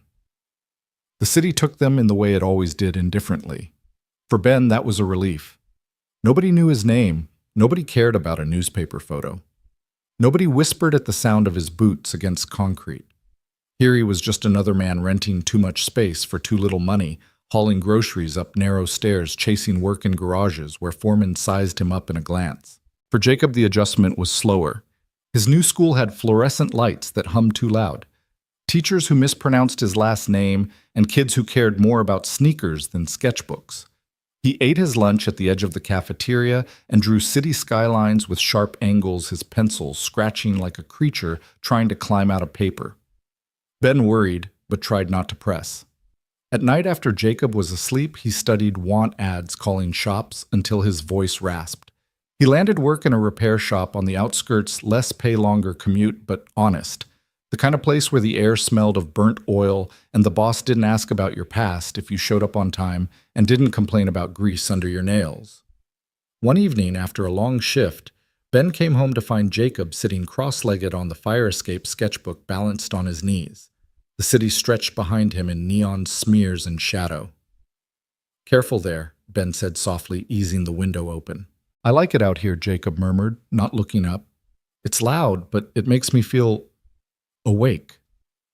Ben stepped onto the metal grating, the night air sharp with fried food and car exhaust. Drawing the skyline, Jacob shook his head. He turned the page toward his father. It wasn't buildings, it was Alexandra. The lines were loose but alive. Her face tilted in laughter, eyes, crinkled hair, pulled loose from its perfect bun. Ben's chest tightened. That from memory. "Yeah," Jacob said. He hesitated, then added, "I think she misses us." The boy's voice was steady, but Ben heard the plea inside it. He didn't answer right away. The city carried sirens and music past them, as if mocking the silence he was holding. Finally, he said, "Missing someone and being able to be with them aren't always the same thing." Jacob's pencil paused. "But maybe they can be—" Ben didn't know what to do with hope spoken that simply. He ruffled the boy's hair and forced a small smile. "Come on, bedtime." But when Jacob finally slept, Ben sat in the kitchen staring at the unopened envelope tucked in the drawer. He hadn't touched it in weeks. His hand drifted toward it, stopped, then retreated. He wasn't ready, not yet. Meanwhile, in the town they'd left behind, Alexandra was drowning in silence of her own. The board meetings blurred together, shareholders clamored about market dips, and headlines dissected her clothes more than her strategies. She played her role with surgical precision, but when the day ended and the penthouse emptied, she was left with absence. Her assistant once found her standing by the window at dawn, barefoot, coffee gone cold. "You're supposed to be at the office in 30, the assistant whispered, as if afraid to break her. "I know," Alexandra said, but her gaze stayed pinned to the street below, as if willing a certain truck to reappear. She wrote letters she never sent. She told herself they deserved space-time. She reminded herself of the promise she had made. "Give us time. Then we'll call." But night stretched and no call came. One Friday, she slipped into her car without telling her driver where to go. She wound up at the garage, the bay door shut, the radio inside silent. She pressed her palm to the cold metal and whispered his name once, like a prayer swallowed by air. Then she turned and walked away before the ache could split her open. Back in the city, Jacob finally cracked first. At breakfast, spoon clinking against a bowl of cereal that had gone soggy, he blurted, "I think we should tell her where we are." Ben froze mid-sip of his coffee. "Jake." "She's alone," the boy pressed. "And so are we. You think I don't know? I draw it every night. The space, the missing part." Ben set the mug down hard enough to make it slosh. He dragged a hand over his face. "I'm trying to keep you safe." Jacob's voice softened, but it cut sharper. Safe isn't the same as happy, Dad. The silence stretched until Jacob shoved his chair back and stomped to his room. The door clicked shut. Ben sat there, staring at the envelope in the drawer. His hand finally moved. He pulled it out, tore it open. Inside was a single page. "Ben, you don't have to answer. I just need you to know leaving doesn't erase you. I carry you and Jacob in ways I can't put down. If the day ever comes when space isn't what you need, I will be here.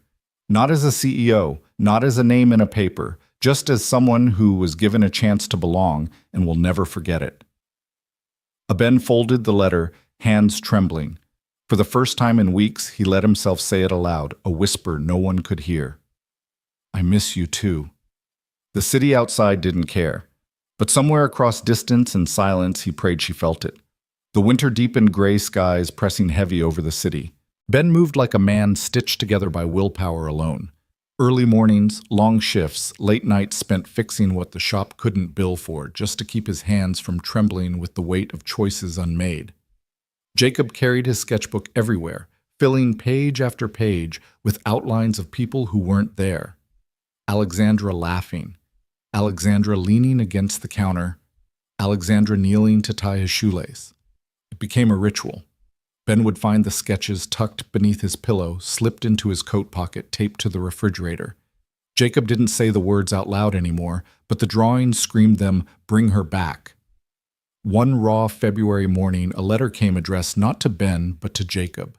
The handwriting was elegant, precise, and instantly recognizable. Ben hesitated, turning it over in his hands.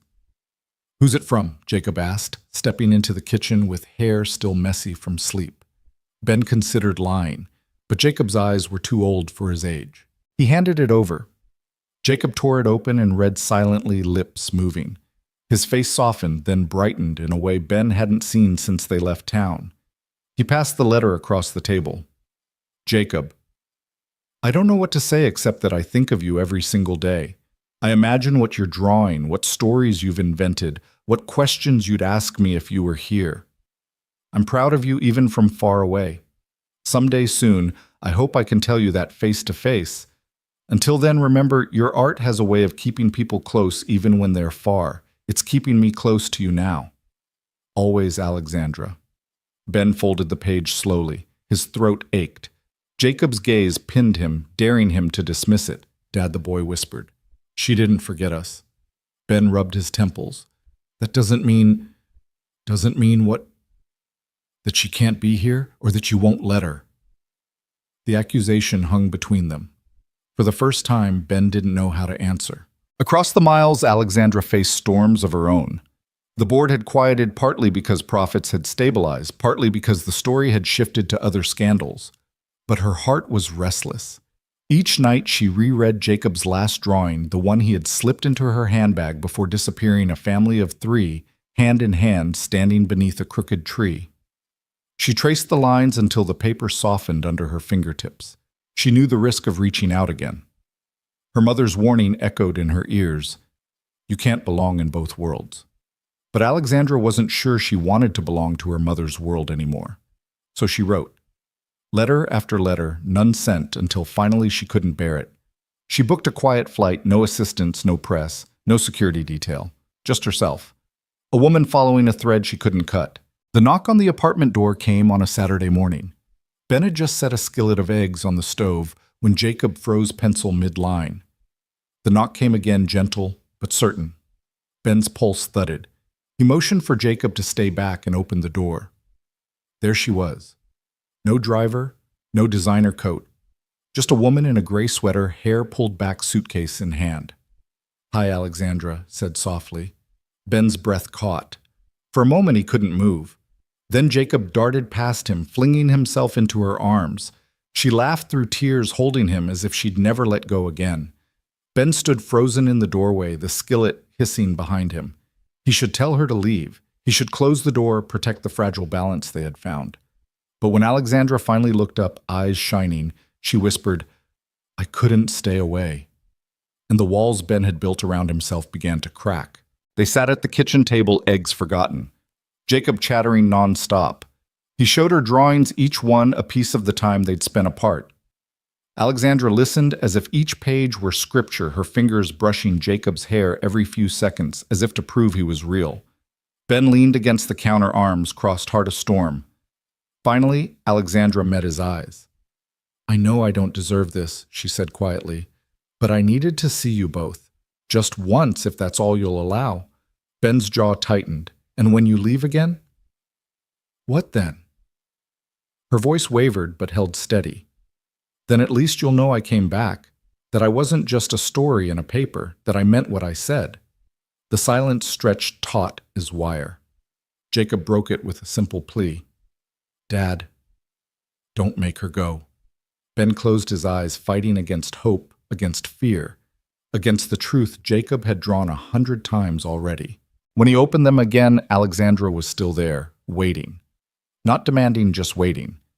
And for the first time, he thought maybe, just maybe, he was ready to let her in. Morning arrived hesitant, as if the sun were peeking over the brick wall outside the kitchen window to check whether it was allowed in. Alexandra stood by the stove where Ben had abandoned those eggs yesterday. Sleeves pushed to her elbows, flipping them carefully like a student eager for extra credit. The apartment smelled of butter and toast and the oregano drift that rose from the deli vents below.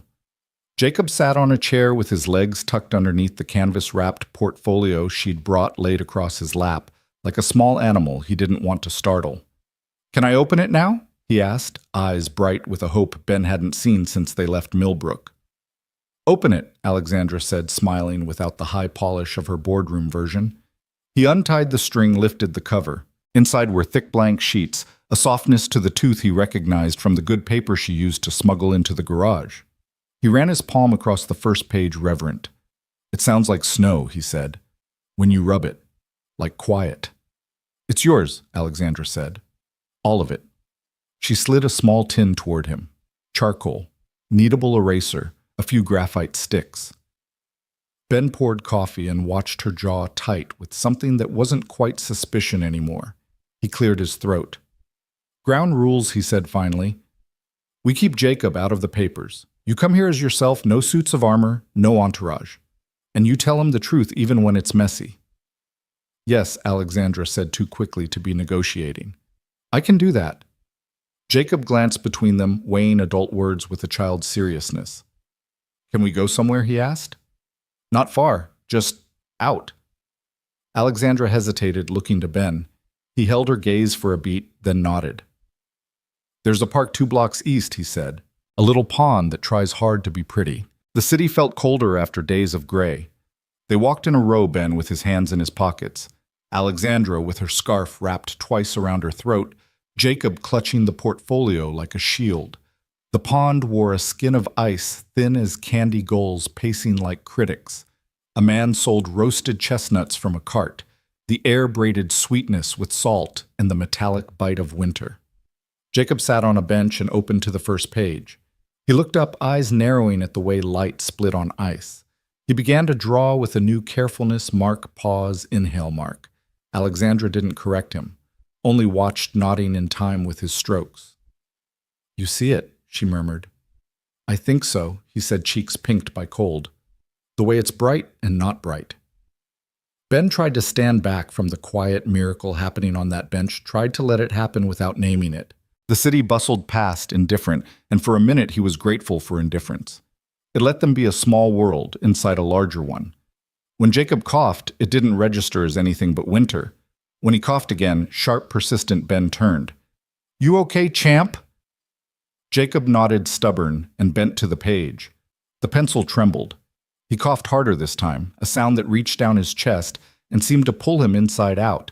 The tinny color fled his face. "Hey, Ben," said, stepping forward. "Take a second." "I'm fine," Jacob said, still trying to draw. "It's just—" His words blurred. The pencil slipped from his fingers and clattered on the pavement. He swayed. Alexandra was already on her feet. "Ben." "I've got you," Ben said, catching his son under the arms as the boy crumpled. Jacob's weight was frighteningly light, the bones of his shoulders like bird wings beneath his jacket. "Call Alexandra," said, voice steady, the way a horizon is steady. She was already punching 911. "We're at Tompkins and 6th, the north side of the pond." Child 8 collapsed, breathing but shallow. "Yes." Ben crouched on the cold concrete, cradling his boy, his own breath coming in shallow knives. Jacob's eyes fluttered open, closed, opened again like someone stuck between 2 rooms and unsure which one he belonged in. Hey, Ben murmured. "Look at me." "You're okay." Alexandra stripped off her scarf and tucked it beneath Jacob's head. She pressed the back of her fingers to his cheek, then his throat, counting something only she could hear. Her jaw flexed once. "They're 3 minutes out," she said. "He's breathing." "Ben, look at me." "He's breathing." Those 3 minutes stretched so thin Ben could see through them. He heard everything: gulls swearing, the chestnut man muttering a prayer, in a language Ben didn't know, the far-off wail growing nearer. He cataloged stupid details so he wouldn't catalog his fear. Ice cracking toward the center of the pond, a red mitten dropped by some other child the way Jacob's pencil had rolled against his boot and stopped. The ambulance burst the world apart again, all red and white and certainty. EMTs knelt, spoke in quick shorthand. History. Cough syncope child, 8. Pulse ox, 88. The numbers were a foreign country. Ben followed their instructions, moved when they asked, let go when they took his son from his arms. He climbed into the ambulance without asking permission. Alexandra followed, her hands folded tight in her lap, as if she were holding the rest of her body together with her fingers. Hospitals smell like lemon and fear. The doors shuttered closed behind them, and the machine language took over triage pediatric cardiology consult. A nurse clipped a sensor to Jacob's finger. The monitor responded with a jittering green heartbeat that looked too small to be a heart. Mr. Carter. A doctor in blue scrubs appeared, eyes kind but clinical. I'm Dr. Ramos. We're seeing signs consistent with a congenital heart defect, likely valve-related. Has Jacob ever had episodes of dizziness, palpitations, fatigue? Ben swallowed 1,000 moments that fit all too well. He gets tired.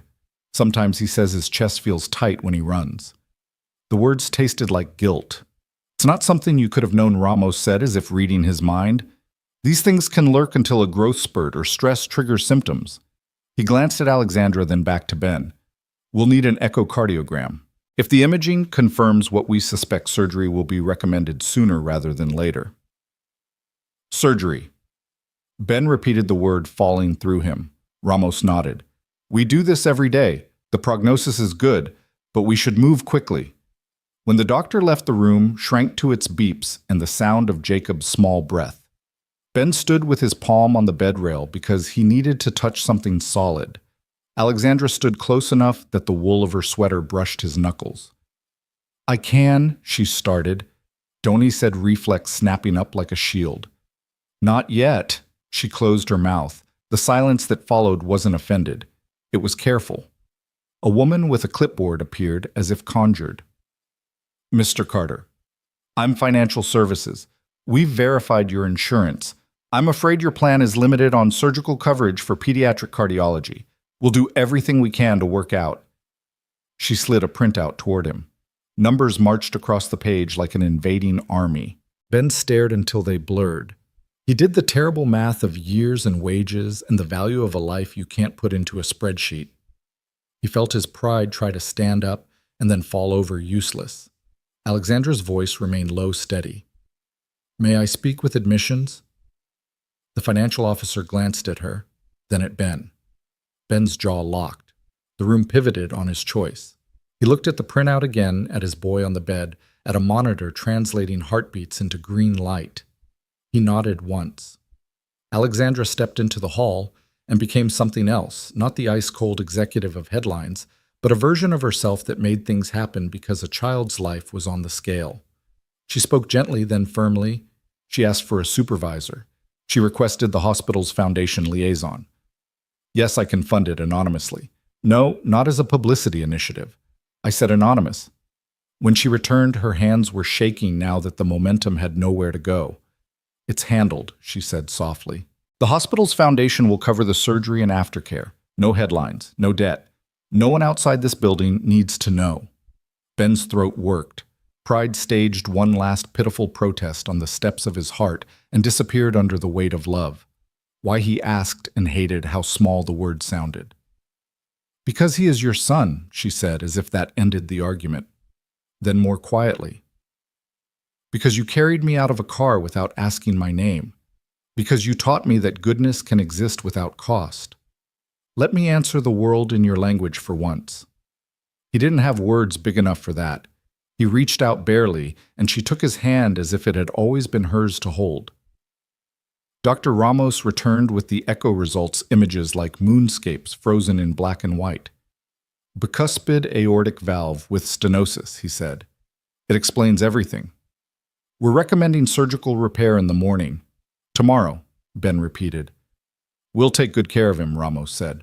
He met Ben's eyes until Ben had to look away for fear he'd see his own terror reflected back. I promise. Night widened around them. Hospitals don't have proper night. The fluorescence dimmed just enough to make everything feel like the inside of a dream you can't wake from. Ben sat in the hard chair beside Jacob's bed. Alexandra fetched bad coffee, then better tea, then a blanket, because Ben refused to move and the air kept needling his back. At 2 a.m., Jacob stirred. "Dad."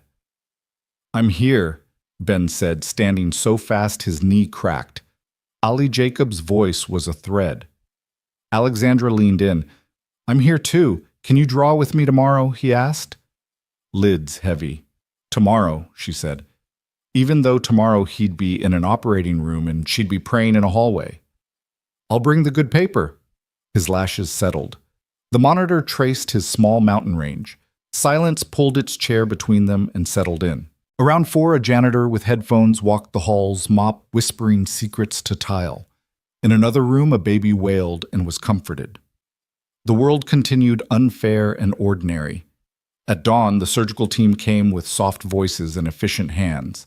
They explained what would happen as if explaining a recipe, then wheeled Jacob toward double doors that made Ben think of other doors, the kind that close and don't open the same way again.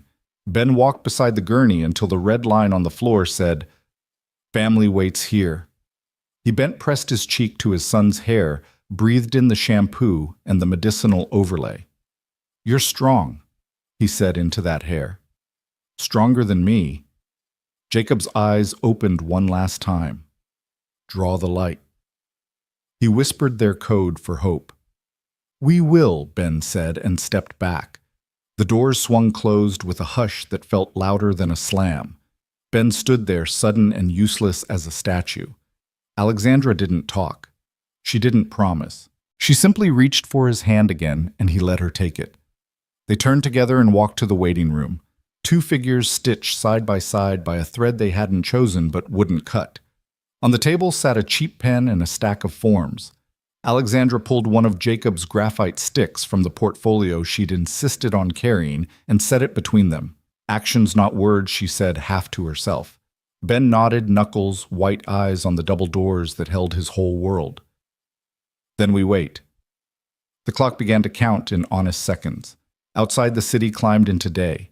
Inside, under lights that pretended to be sun, a boy's brave heart met a stranger's hands.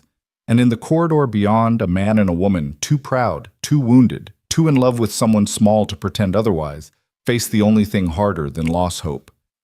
The waiting room was a theater of dread.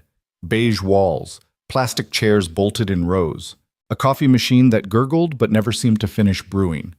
Ben sat forward, elbows on knees, staring at the same tile pattern until it burned into his eyes.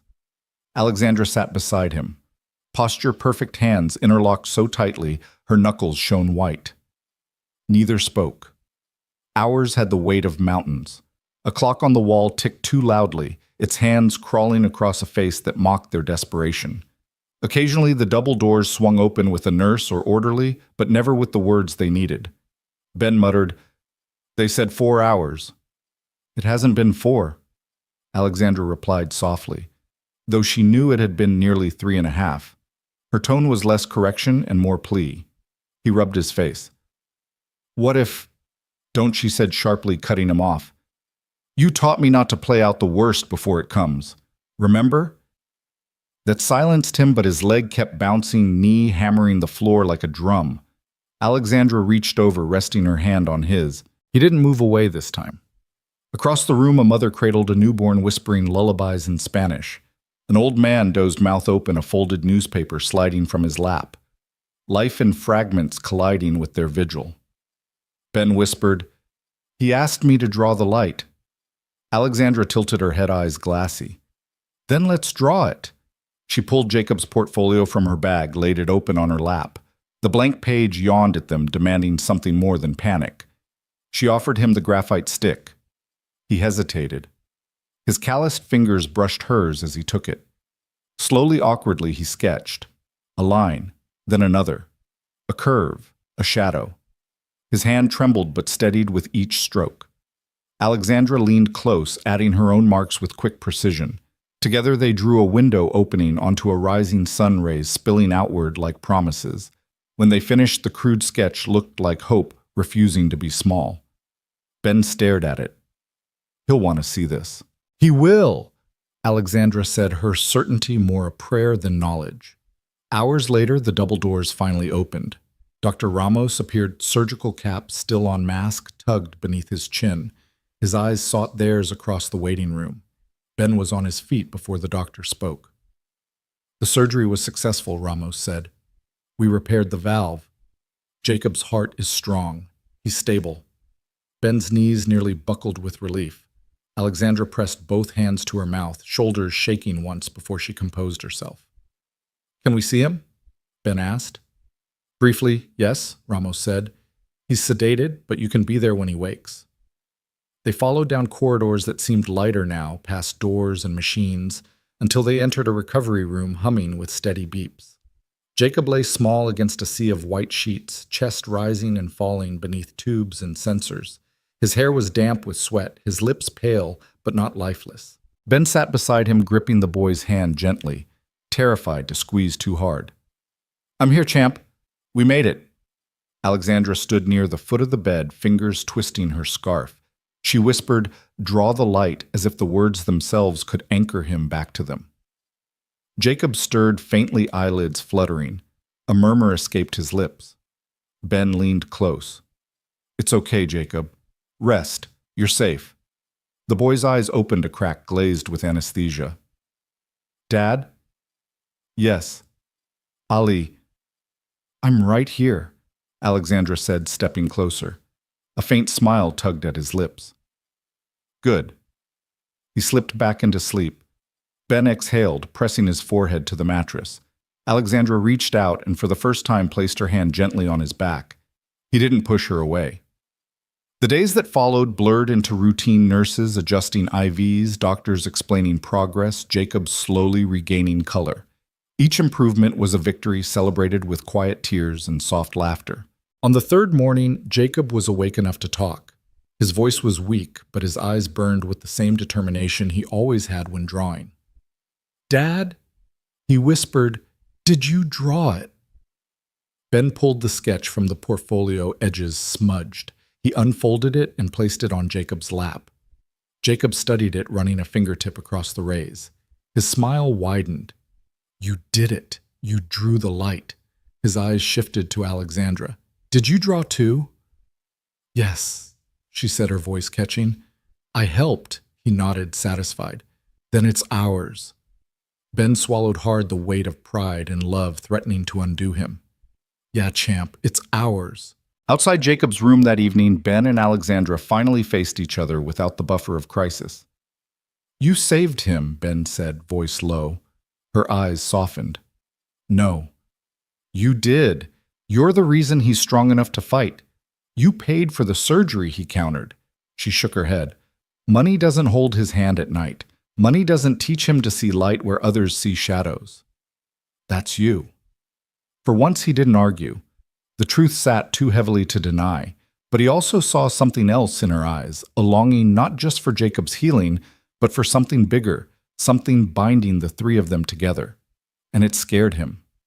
Because as much as she'd proven herself, as much as he couldn't deny her place in their lives, Ben still carried the instinct to run when things felt too fragile to hold. He whispered more to himself than to her. Don't make promises you can't keep. Alexandra's reply was soft, steady. I'm not the one breaking anymore, Ben. Inside the room, Jacob slept peacefully, chest rising with the rhythm of a mended heart. Outside, his father and the woman who had become part of their story stood on the edge of something that could heal them both or shatter them again. Spring returned to the city with a stubborn kind of grace trees pushing green despite soot-stained streets, rain-washing winter's grit into drains. For the first time in months, Ben let himself notice the season. He wheeled Jacob out of the hospital under skies streaked with pale blue. The boy sat bundled in a blanket sketchbook balanced on his lap, his smile tired but wide. Alexandra walked a step behind them carrying a bag of medications and discharge papers. She looked like she belonged there as natural as the blooming magnolias lining the hospital entrance. And though Ben didn't say it aloud, he didn't mind her being part of that picture. At home, life adjusted slowly. The beeping machines of the hospital were replaced by the soft hum of their apartment fridge, the scratch of pencil against paper, the smell of soup simmering on the stove. Ben fussed endlessly, measuring Jacob's medicine twice, fluffing pillows, checking the boy's breathing at night until Jacob groaned, "Dad, stop staring at me like I'm going to vanish."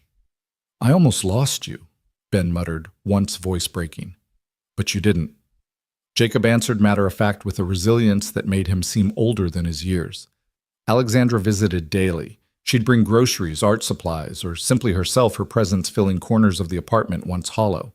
She listened to Jacob's stories, joined in his sketches, laughed at his terrible jokes. But always she left before nightfall. One evening, Ben walked her down to the street. The glow of street lamps painted her face in gold. She shifted the strap of her purse, then hesitated.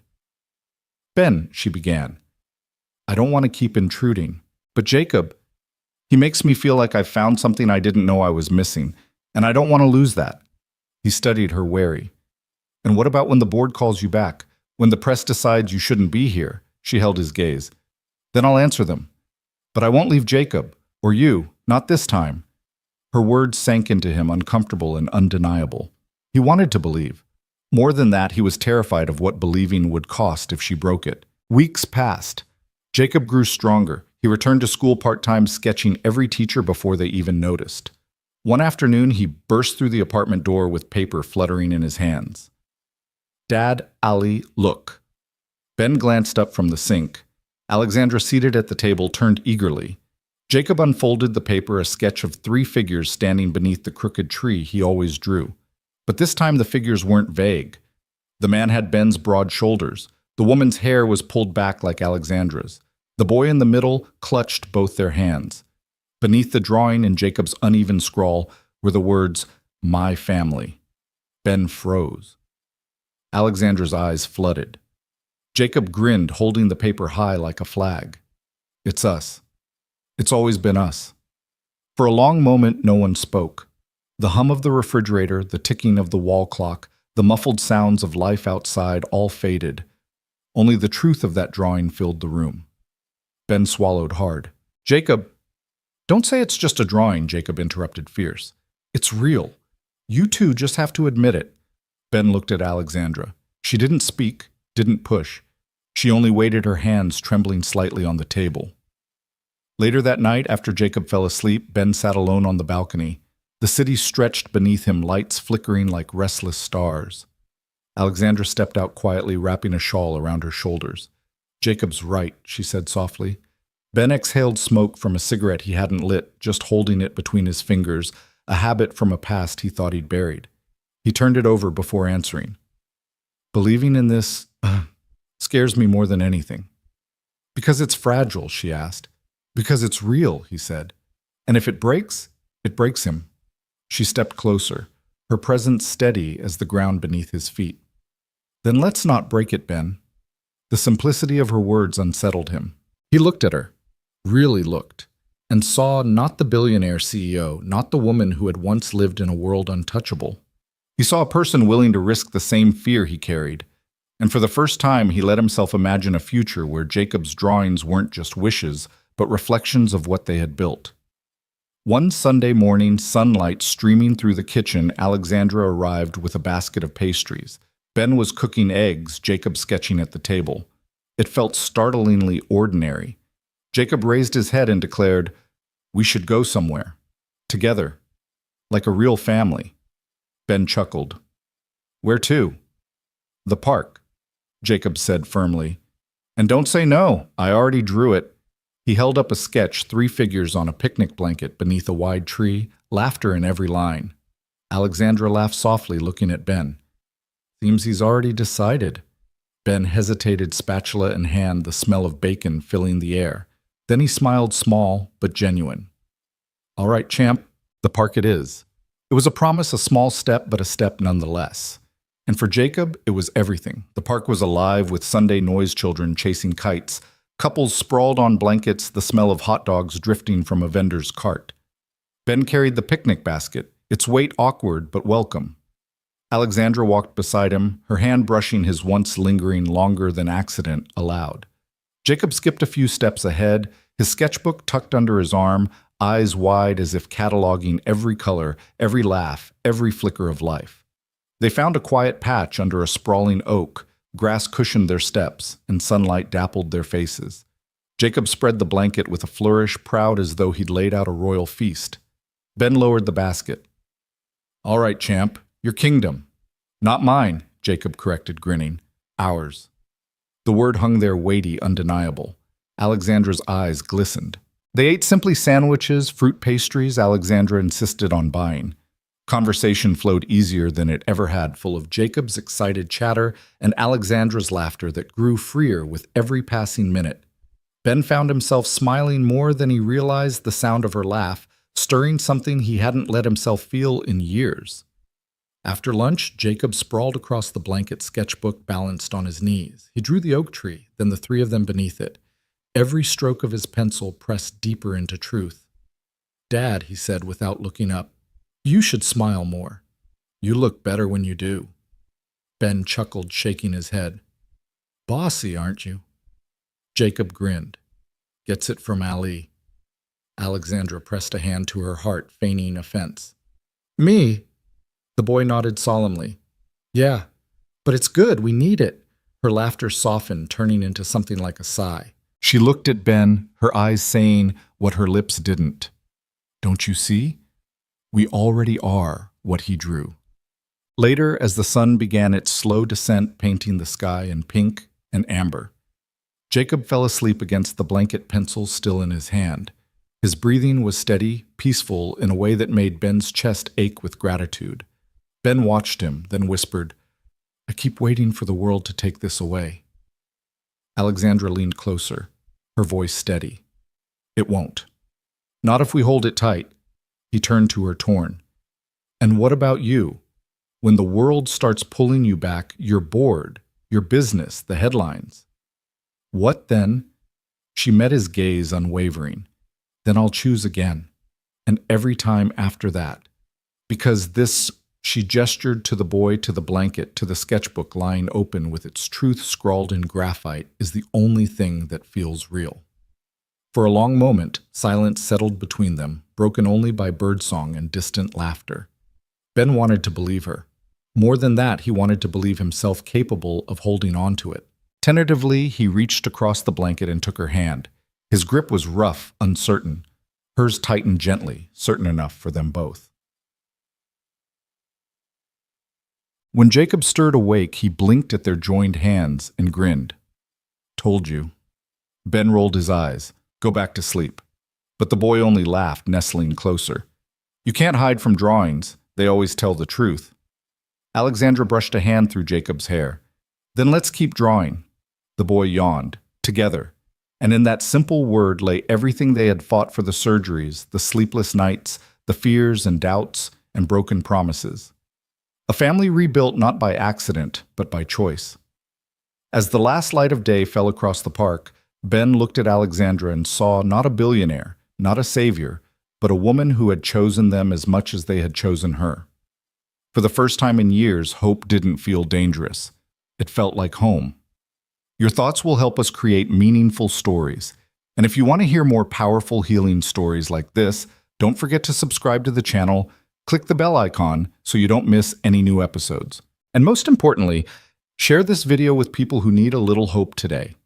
Thank you so much for your time. We hear you, we listen to you, and we are honored to tell these stories for you.